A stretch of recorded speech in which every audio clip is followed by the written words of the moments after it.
इसको अभी क्या बोल रहा है, रेवड़ी कल्चर। इतना इशू में रहने का रीजन क्या है? इतना इशू रहने का रीजन ये है कि उसके लिए पिटीशन सुप्रीम कोर्ट में डाली। ऐसा नहीं है कि पिटीशन पहली बार डाली, पिटीशन पहले भी डाली है, लेकिन वो डाली थी 7-8 साल पहले, उस पर जजमेंट भी आया है। अब रिव्यू के लिए रिवीजन पिटीशन वापस से अभी डाली हुई सुप्रीम कोर्ट में 2022।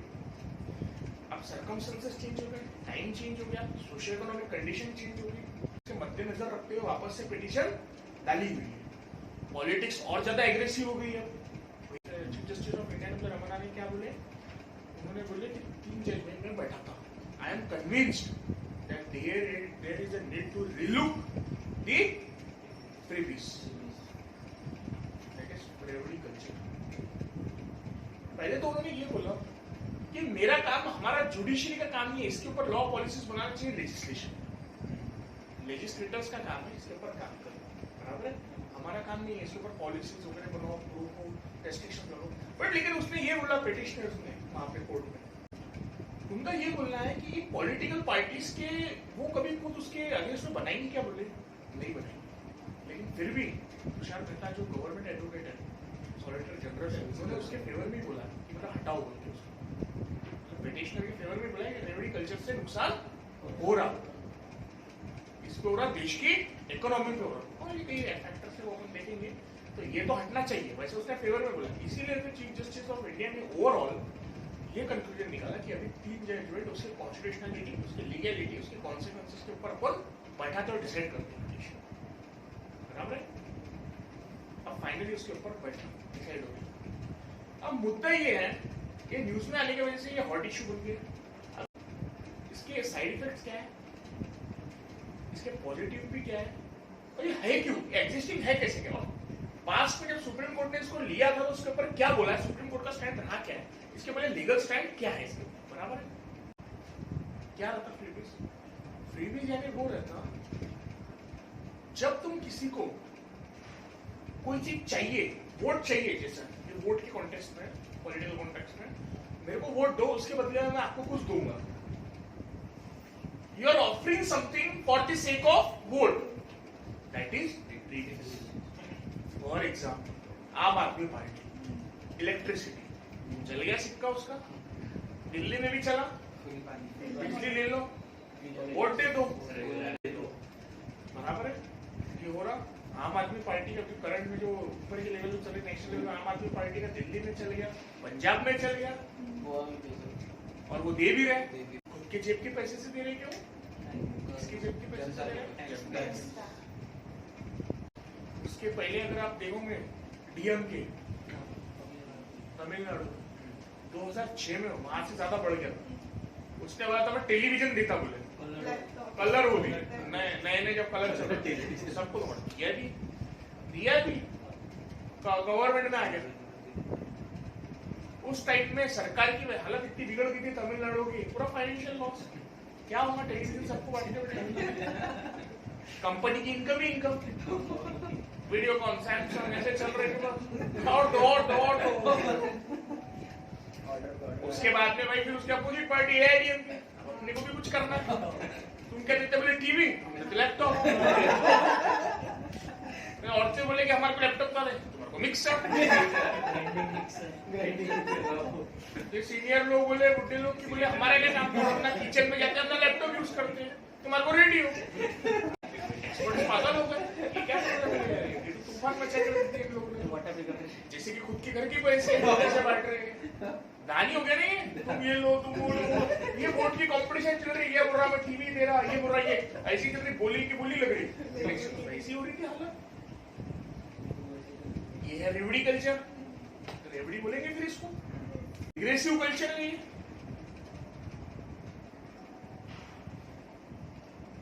लेकिन पब्लिक आ रही है उसके, पब्लिक को लग रहा अपना तो फायदा हो रहा है भाई, वैसे भी उनके दिमाग में ऐसा है, पब्लिक की आइडियोलॉजी इसी, साइकोलॉजी इसी की, वैसे भी करप्शन का पैसा है इनका, उनको क्या मालूम लोगों को कि भाई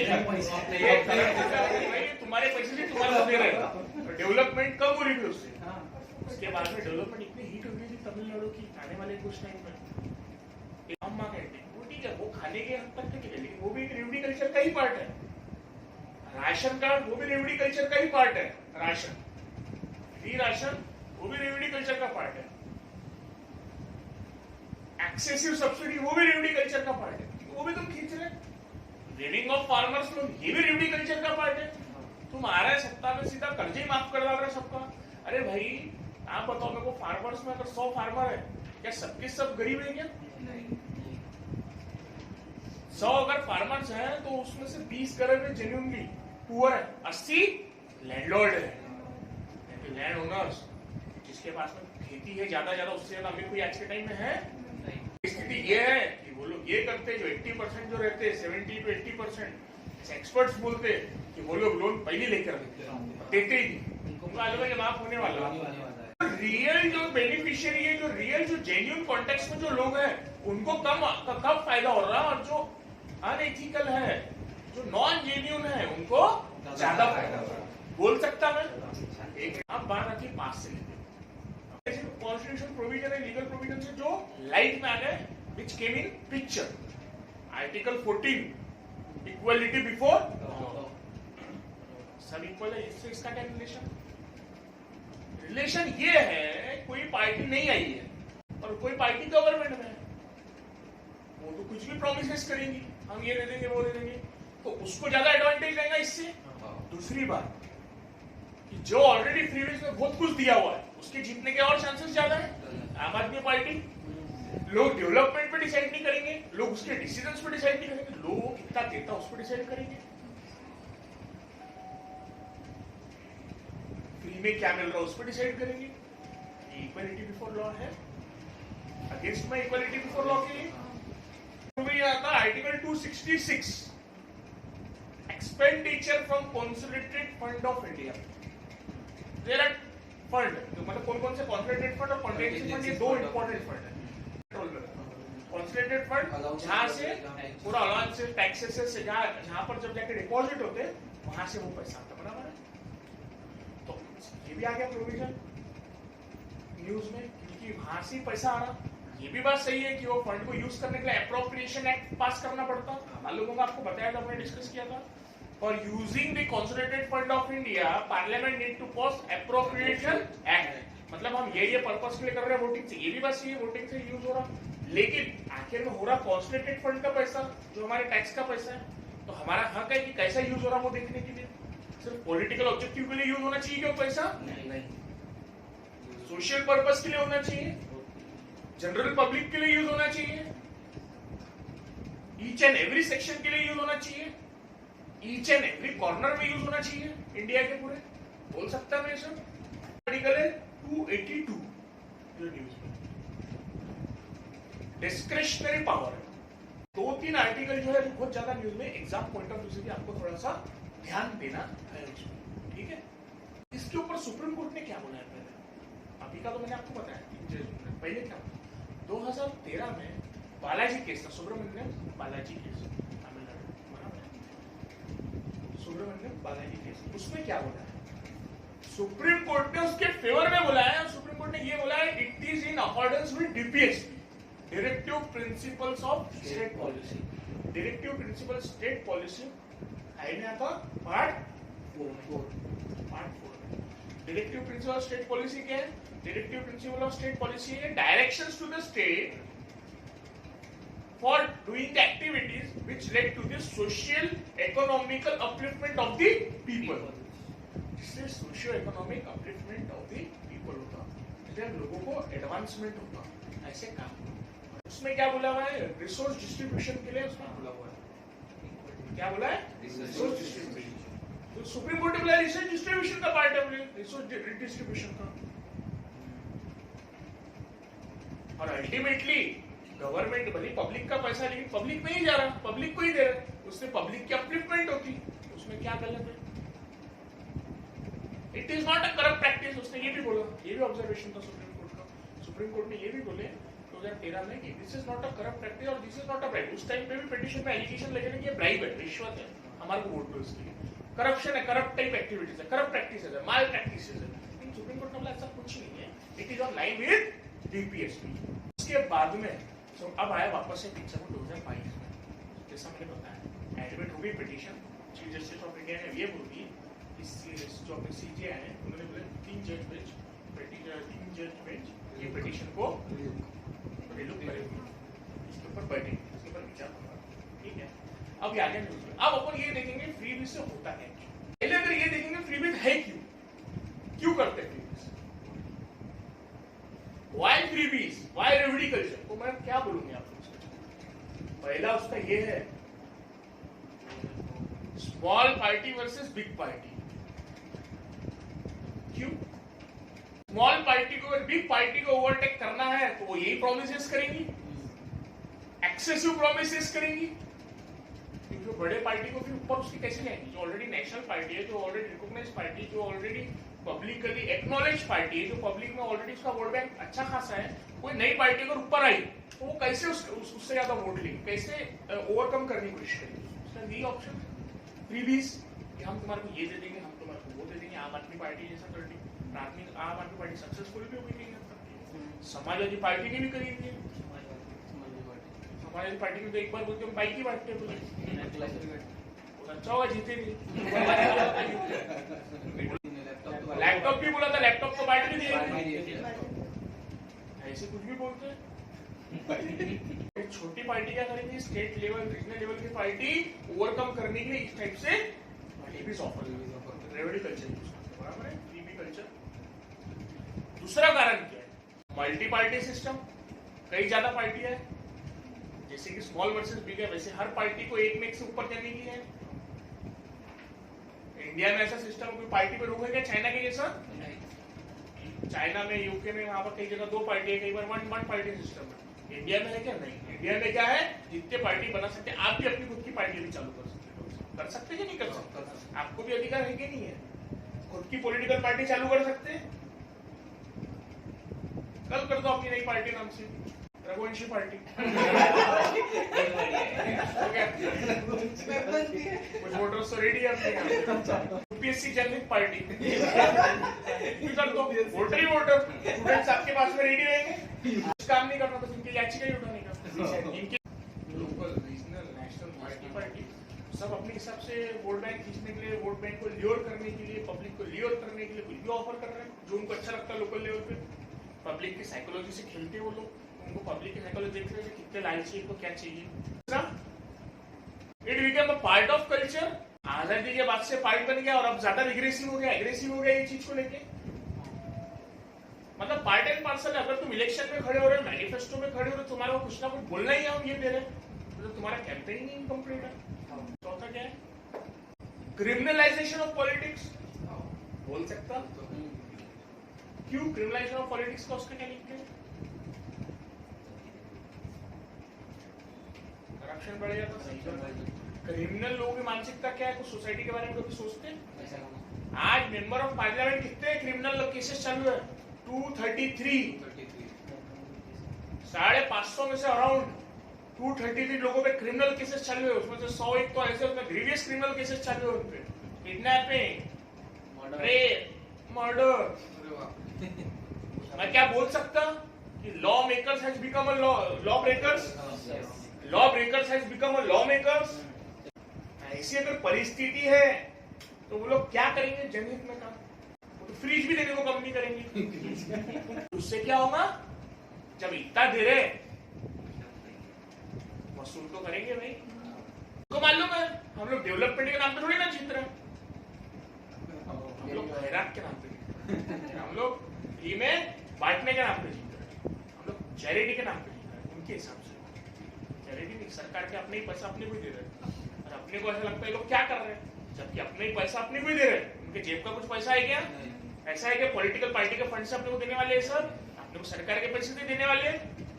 समझते हैं कि क्यों है प्रीवियस कल्चर एग्जिस्टिंग। अब बात है उसके होता क्या है। पहले अपन देखेंगे उसके फेवर में क्या है। पहला तो डीपीएसपी की लाइन पे है, वो सुप्रीम कोर्ट ने मुझे बोला है क्यों, क्योंकि अपलिफ्टमेंट हो रहा पब्लिक का, सोशल इकोनॉमिक सेक्शन का अपलिफ्टमेंट हो रहा। डेवलपिंग कंट्री जो इंडिया, जो काफी चीजों की वजह से जो लोगों के पास में सहूलत नहीं है वो चीजें उनको मिल रही। लोग जब लैपटॉप अफोर्ड नहीं कर पाते उनको लैपटॉप मिल रहा, तो ये सब जो चीजें मिल रही तो कहीं ना कहीं बैकवर्ड कंट्री के हिसाब से अच्छी बात है। अपना पैसा अपने को दे रहे, कहीं ना कहीं। और क्या है, हेल्दी कंपटीशन बन रही पार्टी के बीच में। एक पार्टी सोचती उससे अच्छा मैं कुछ पब्लिक को रिवॉर्ड दूंगी, उससे अच्छा कुछ करूंगी पब्लिक के लिए, है कुछ फेवरेबल। लेकिन उसके नुकसान क्या है, उससे चैलेंजेस क्या हो रहे हैं, उससे इश्यूज क्या हो रहे हैं, उससे प्रॉब्लम्स क्या हो रहे हैं। देखो सबसे बड़ा रीजन है, सबसे अगेंस्ट में कोई रीजन है, वो है इकोनॉमिक बर्डन। अब आप सोचोगे जब सर वो सब अपने को ही दे रहे, तो इकोनॉमिक बर्डन क्या, अपने को तो मिल रहा है अपने टैक्स का पैसा, प्रॉब्लम क्या है?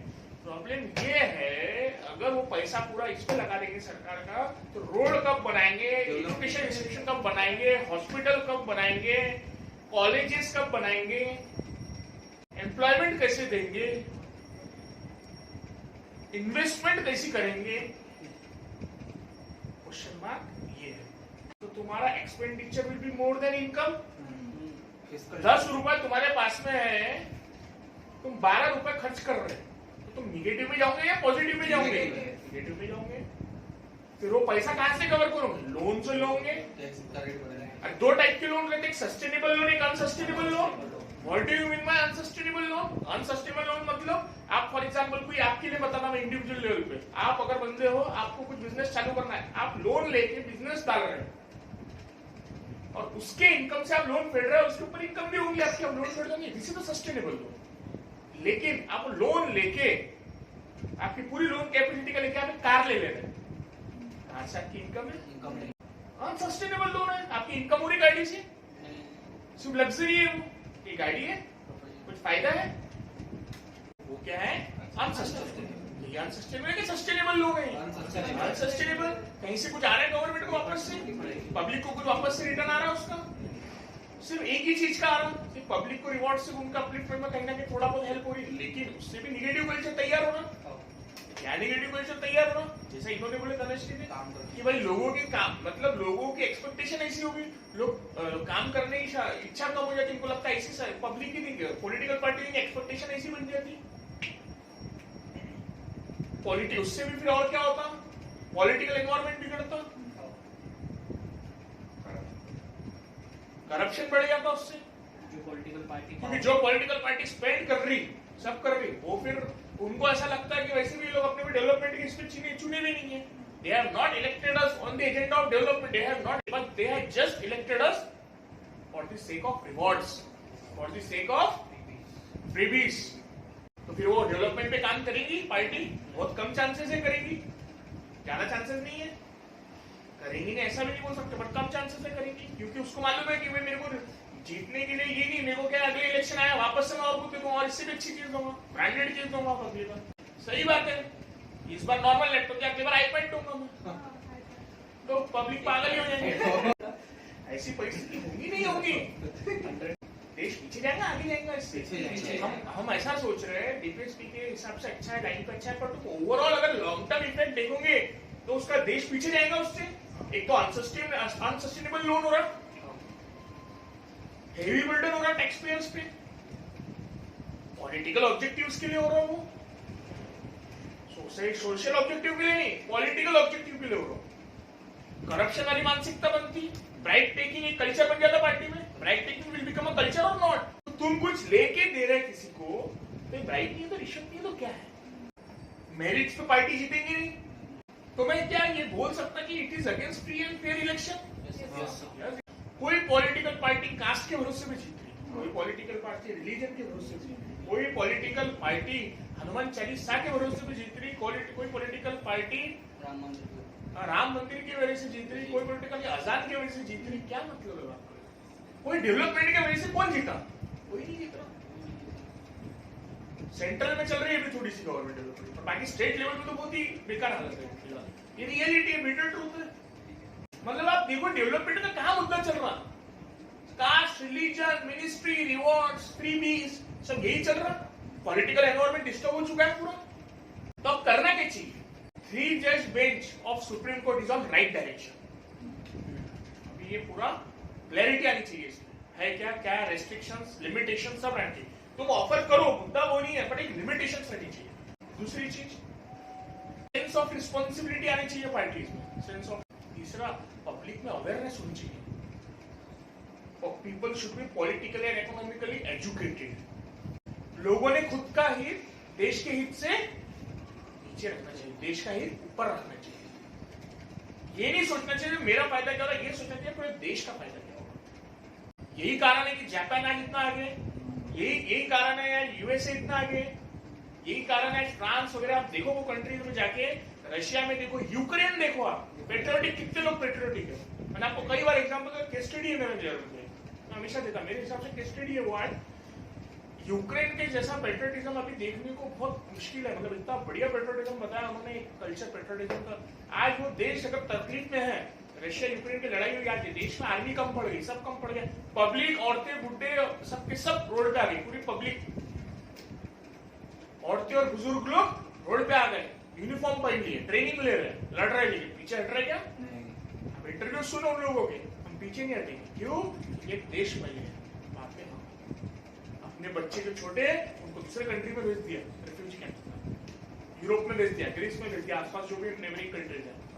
तुम जाओ, बोले हम नहीं आते, उनको भी जाने की अपॉर्चुनिटी थी, कोई फोर्स नहीं है, सिर्फ अपील किया था उनके प्रेसिडेंट ने कि कर सकते क्या कुछ, मैन पावर कम पड़ रहा, सपोर्ट तो अपने को सब मिल रहा आंसर एमिनेशन का, लेकिन मैन पावर नहीं है।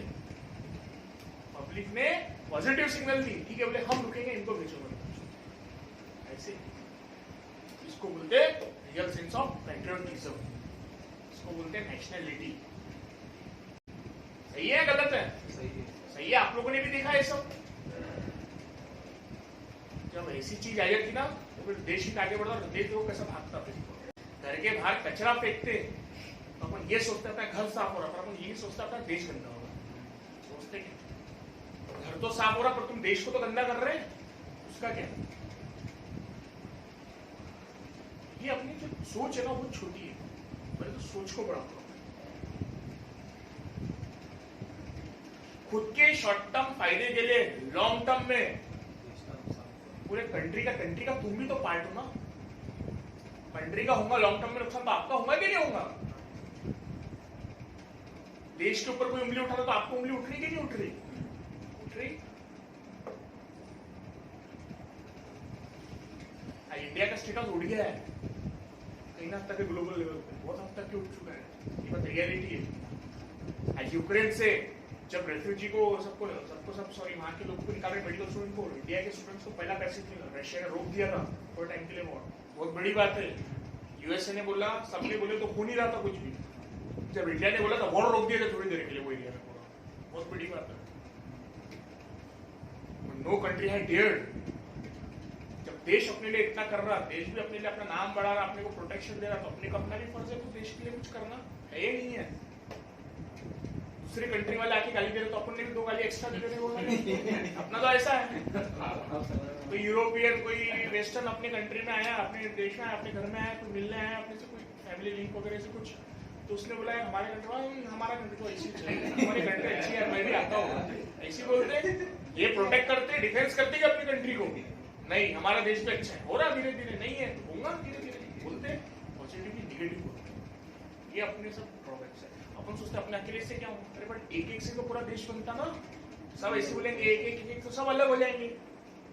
शॉर्ट टर्म के पार्टी अपने फायदे के लिए, लॉन्ग टर्म में देश का कहीं ना कहीं नुकसान हो रहा, सिर्फ इकोनॉमिकली नहीं, पॉलिटिकल एनलाइटमेंट का भी नुकसान हो रहा, पॉलिटिकल एनवायरनमेंट बिगड़ रहा, करप्ट माइंड हो रहा, सोशली थोड़े टाइम के लिए तो लैपटॉप इससे कोई आगे नहीं बढ़ता, सोच से आगे बढ़ता,